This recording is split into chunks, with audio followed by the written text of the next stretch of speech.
I'm so excited to be here today. It's really cool to be here. I don't do this a lot, but thank you for having me. It's really great.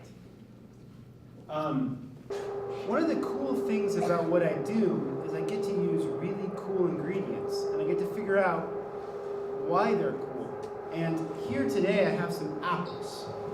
These aren't just any ordinary apples. They're not just like an apple you might buy at the store.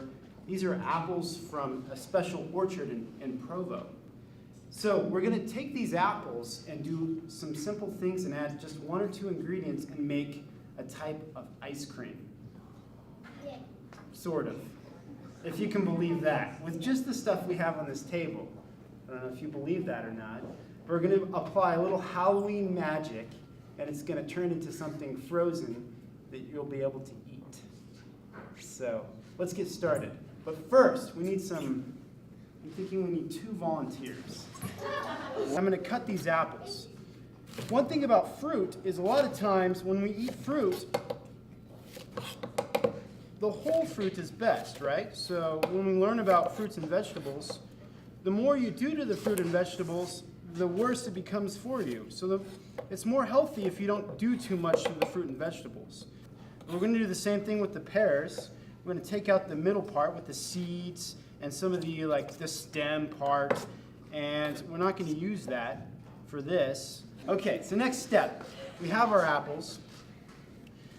This is too big for what we need, so we're going to cut them a little bit more just to make them smaller so we can blend them up. What we're looking to do is make apple, what we call puree, which is a fancy term for making them like a smooth, juice, almost like an apple and pear smoothie is what we're doing. Now what we're going to do is, and I need help with this, is I'm going to need somebody to fill this blender up with the apples and pears while I get some other stuff ready. So come on up, Andrew. While he's doing that, I'm going to get something called Greek yogurt.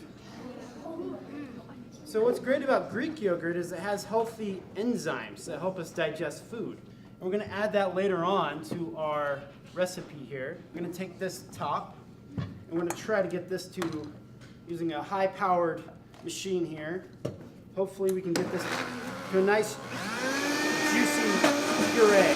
So while he's doing that, we're going to add the yogurt to our bowl here.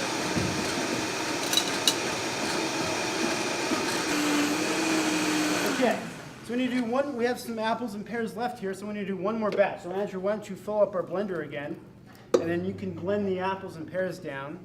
So Andrew, go ahead and fill that again. A little bit more. Okay, perfect. Okay, so we're ready to freeze this. So in order to do that, we're going to use a very special ingredient called, who knows?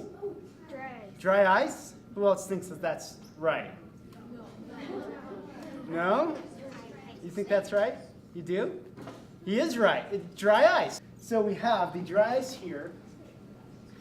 What we're going to do now is have him add the dry ice little by little as we mix this so that it doesn't all get stuck in one place and freeze. So what we're going to do is have you take this spoon and add 1 spoonful at a time to our mixture. Can you do that? So just take a big spoonful and add it right in there. Careful not to spill it. This dry ice has been crushed up. If it's in big pieces, we don't want that because it might not melt, and we might have to deal with big pieces of dry ice in our ice cream, right? That's so cool. We'll speed this up just a bit. Is it cool?